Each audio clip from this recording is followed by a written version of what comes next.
Good afternoon, you two plant-loving people. Toulouse here. Today is an exciting day. Today I got a package in the mail. And it's not just any package, it's a package full of plants, which is the best kind of package. So I welcome you to my first big plant haul of living in Alaska. I ordered these plants from Stevesleaves, and if you're a plant lover, you know Stevesleaves is amazing. So without further ado, let's see how they look.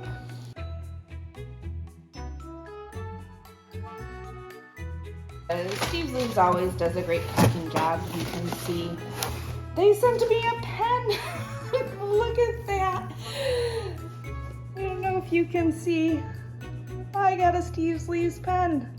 Oh, it's nice. That's exciting. So that's the first time I've gotten a pen with my order from Stevesleaves. But you can see here they use, recyclables, paper, packing. Here is my order set with the postcard that they always send. And yay! Oh, I'm so excited. Oh, this is different. They're putting the names of the plants on the outside now with the tags. I'll have to keep track of those. This particular plant is one that I've had before in Florida. It does really well. It's a really low maintenance plant. It's commonly known as the curly locks. It's a type of epiphyte jungle cactus. It gets these really thick, bright pink bulbous fruits on it. So here, I have not ever seen them pack it this way, but this is the first time I've ordered this particular plant from Stevesleaves. This is the Ceropegia woodii, commonly known as a string of hearts. Wow, we got some really long strands here. That looks really nice. I'll have to carefully untangle this later, but you can see how pretty that is. I don't see any flowers on it, but that's not surprising. They get really interesting, almost phallic shaped flowers. And look at how well they pack this. It's just folded up nicely so that the leaves are protected. This is a Tradescantia. This is the Christophyllum Tradescantia. It's commonly known as the baby bunny bellies, named because it's got these really soft, kind of silvery green leaves with the pink undersides. And this does well in kind of a indirect light. You'll often find that plants will have a lot of pink underneath them, particularly the understory plants. It's actually an adaptive evolutionary technique that they use. The pink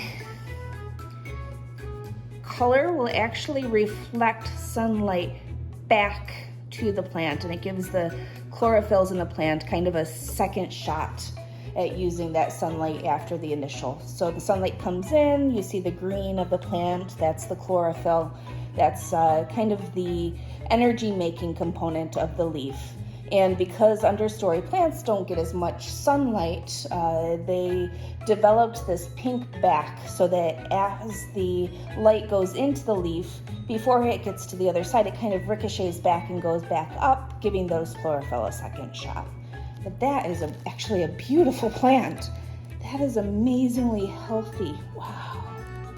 Gorgeous. Gorgeous, gorgeous, gorgeous. And then, you'll all recognize this one. This is I like my fuzzy plants. I have to say that my favorite kinds of plants are the ones that they just beg you to stroke them. And this is another one. This is a little bit more of a velveteen fuzziness.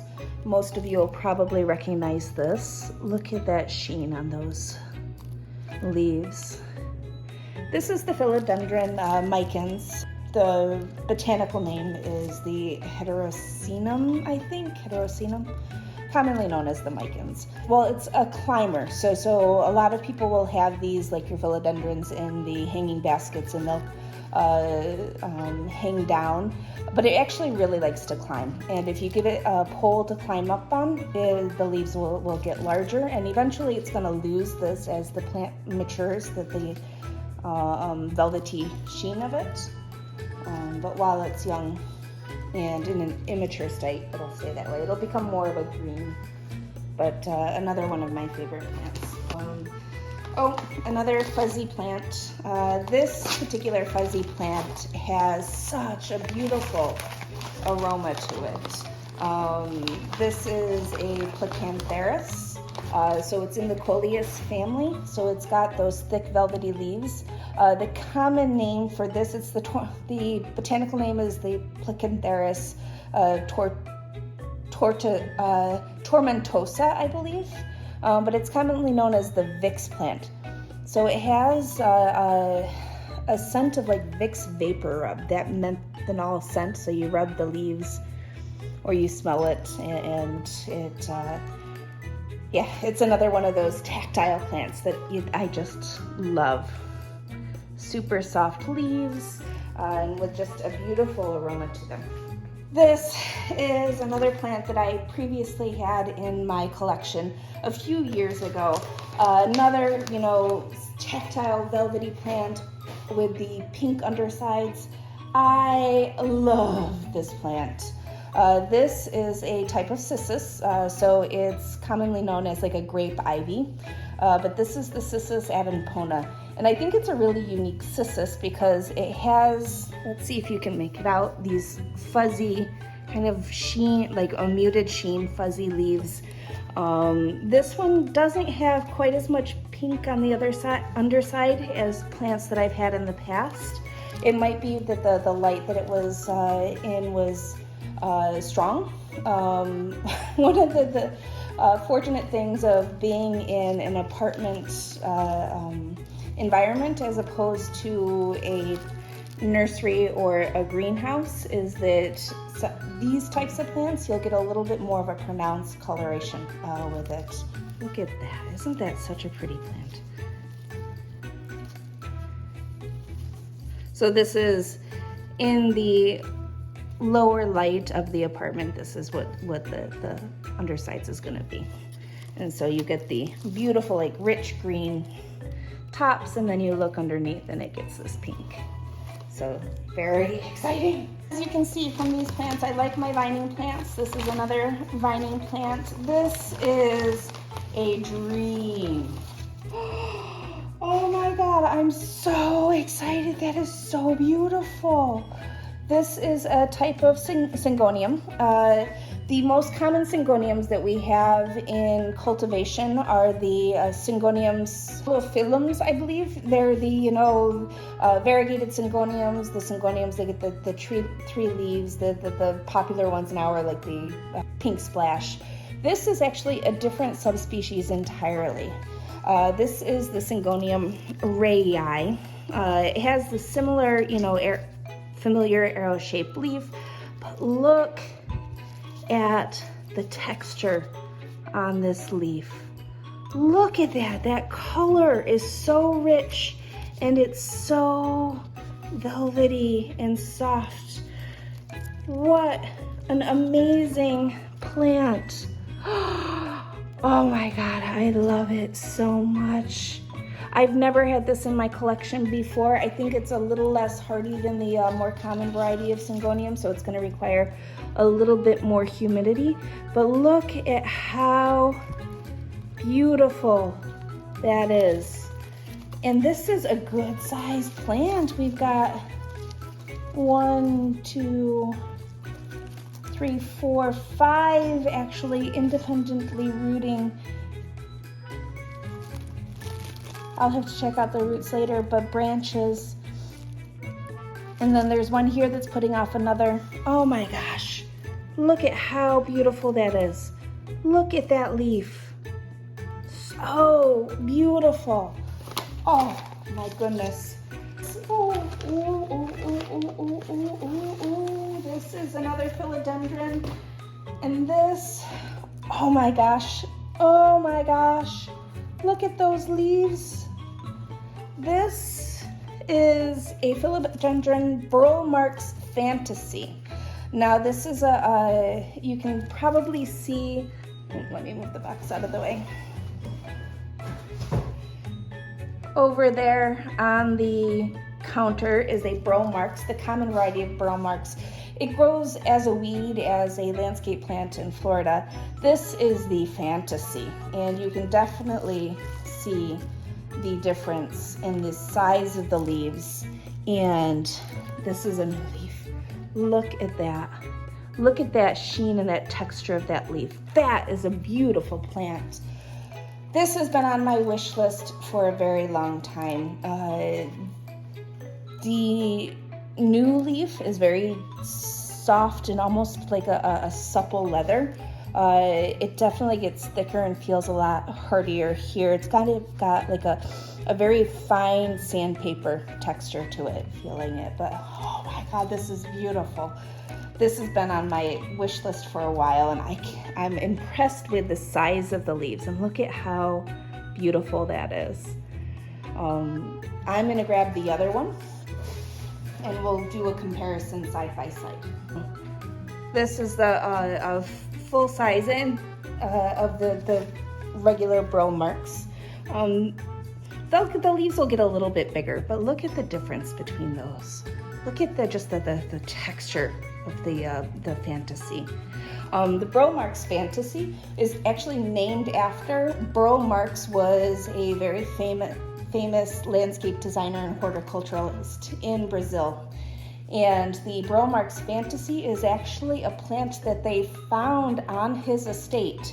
And so that's how it earned its name, is because it was discovered and then identified and grown from his own personal garden. So look at that. That is so pretty. Oh, I'm so excited. What a successful plant haul. Hooray!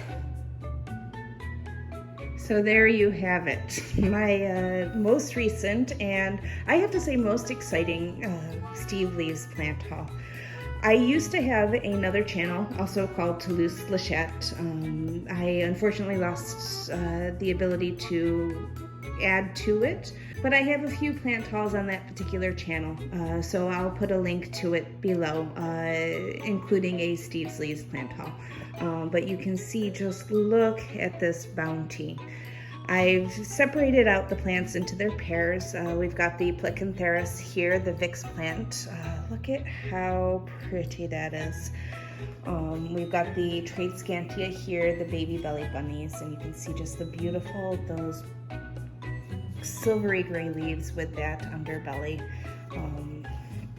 And then my micans, my philodendron, and the grape ivy, the cissus ampona here. I'm looking forward to these leaves getting a little bit more pink underneath. We've got my epiphyte cactus. And then when I was untangling the string of hearts, the serpagia, you can see here, let's see if I can get that to focus, is one of the flowers. And you can see what I mean when I called it phallic-like, but very pretty. This is such a great plant. And then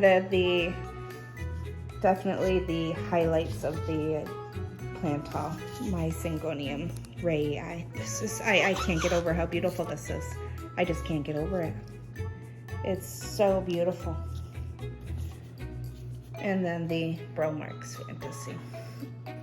Now, all of these plants I'm going to leave in their pots probably for at least a week. The aroids, particularly the philodendron and the Syngonium, I'm gonna actually leave a lot longer. Traveling for plants is really stressful, and the last thing you want to do is, add to that stress by repotting them right away. So I'll give them some time to get acclimated to their new environment. I'm also going to keep them separate from the rest of my collection. I've never had a problem with stevesleaves before in regards to pests, but you can never, be too safe. So they'll be in quarantine for at least a month before I introduce them to the rest of the collection. And so I'll probably put them into the bedroom, where the only other plants that I have are in sealed terrariums. Give them some time to make sure that there's not any hidden mealybugs, thrips, scale, or anything. Like I said, I've never had a problem with stevesleaves before. It's just a good habit to get into for any plants that you have, particularly if you have a pretty extensive collection, because it's much easier to treat a few if need be than to treat all of the plants. But there you go. There is my new plant haul. I'm so excited. Anyway, thank you all for watching. I hope you have a great day and keep planting. Love y'all.